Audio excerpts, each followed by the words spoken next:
Et pourquoi ces lunettes que vous n'enlevez jamais, Peter Sgombrovichou? C'est pour vous protéger? Absolument pas. Protection est concept archaïque. Si je porte lunettes, c'est pour avoir un regard plus lucide sur le monde qui m'entoure. Maman, où sont mes lunettes de ski?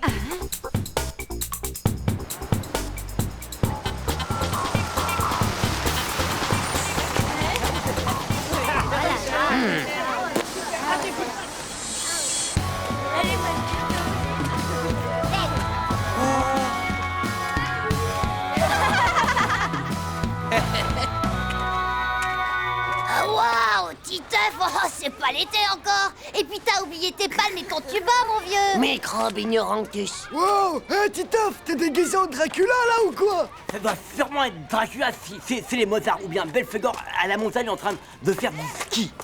Mais non, c'est pas des lunettes de ski, espèce de pauvre débile taré de slip. C'est des lunettes de grands réalisateurs de méga films lucides. Ouais, vraiment? Ouais.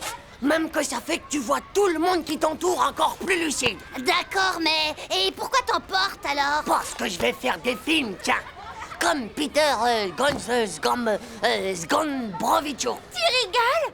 Mais c'est méga top, hein, Titeuf. Moi qui ai toute ma vie rêvé de faire du cinéma.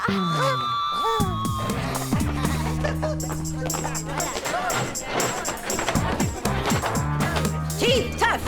Mais qu'est-ce que c'est que cet accoutrement, dis-moi? C'est n'importe quoi. C'est pas un accoutrement, c'est ma tenue de réalisateur de film. Titeuf, bien, ce n'est pas un cirque ici. Alors tu m'enlèves ces lunettes et ce manteau et tu te mets au travail. Non, c'est pas juste. J'en ai besoin pour mon regard encore plus lucide sur le monde qui m'entoure, madame. Titeuf, tu m'enlèves ces lunettes ridicules immédiatement. Et en plus de ça, eh bien, tu me copieras 500 fois. La lucidité du regard sur le monde qui nous entoure n'est pas une question de lunettes. 500 lignes. Elle m'a fichu 500 lignes, ce vieux caca d'oiseau. J'engagerai dans mon film tous ceux qui m'aideront à faire ma punition. Wow, c'est génial, ça va être un film d'horreur. Nadia sera la belle jeune fille à sauver. Et bien sûr, il y aura un monstre sanguinaire, du genre méga pot humain trop horrible et qui voudra la dévorer. Oh, c'est méga trop top. Ça va être génial. Ça va être fun de ce fun. Et qui c'est qu'embrasse la fille à la fin du film, hein, Titeuf? Le héros comme toujours. Pourquoi? Ben je sais, on n'a qu'à demander à Marco, c'est tout. Non, sûrement pas. Oh, bah pourquoi, Titeuf? Parce que dans les films d'horreur, y a que de l'horreur pour des types qui embrassent les filles. Voilà pourquoi. Pourtant, il n'y a rien de plus horrible. Ouais, mais non. Bon, c'est d'accord. Hugo se charge du matériel de prise de vue. Ouais, je vais prendre le caméscope de mon père. Il a un zoom et un bouton Stampy, c'est du dernier cri. Moi, je sers tous les effets spéciaux. Tu vois, les pistioles et fixes, comme ils disent en vrai.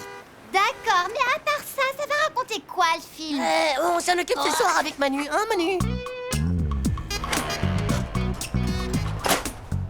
Y a plus qu'à choisir là-dedans avec quoi il tue. Le monstre méga pot humain trop horrible. La fille. Non, c'est bien trop lent, ça. Au marteau et au burin. C'est le titre. Le grand massacre au marteau burin. Oh, c'est giga trop cool comme titre.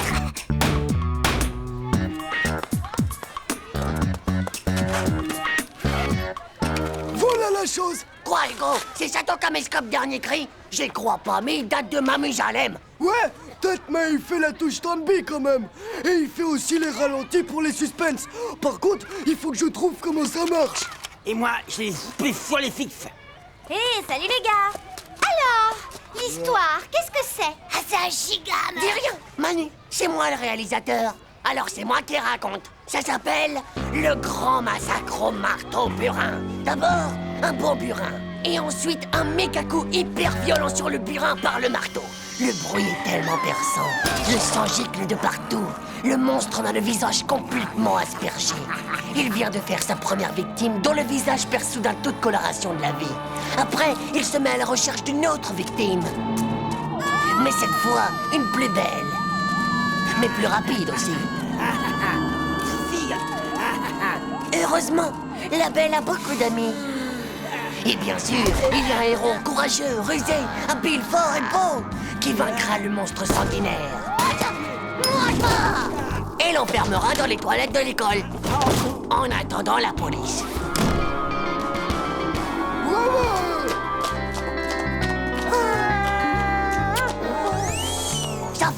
dans les box-office. Et ça, c'est moi qui vole day. Bah, c'est du vrai génie. Moi, je veux faire le super-héros. Et moi, je vais faire la belle jeune fille rapide. Pas de problème, Nadia. Hugo, toi, tu seras le brave type qui découvre le repère du monstre. Et moi, je fais le super-héros, hein, dis. Manu, toi, tu fais le brave type qui aide le héros à enfermer le monstre et qui appelle la police. Waouh.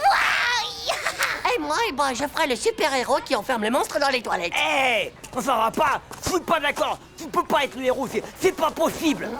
Calme-toi, vieux. C'est moi le réalisateur. C'est moi qui fais le casting. Ouais, mais tu peux pas être le réalisateur et faire le héros. C'est pas juste. Tu fais la cumule. Ouais, et si t'es pas content, tu peux toujours aller faire du cinéma ailleurs. Ouais. Bah, si tu crois que je vais me gêner... J'ai vu qu'ils cherchaient un T-Rex pour Jurassic Park 6. Allez, bon débarras. En fait, si c'est toi qui fais le héros, qui c'est qui fait le monstre? Eh c'est toi. Y a que toi qui as des dents de monstre. Ah, alors ça... Aïe,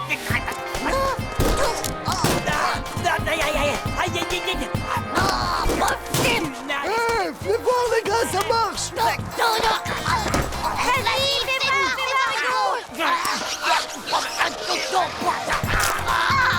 C'est génial, c'est bon les Castan. Continuez comme ça. On a aller plus fort la baston, ouais, c'est cool. Vas-y, Jean-Claude, sors de la chic et du moulin. C'est bien vrai ce qu'on dit que les grands artistes, ils sont très fragiles nerveusement.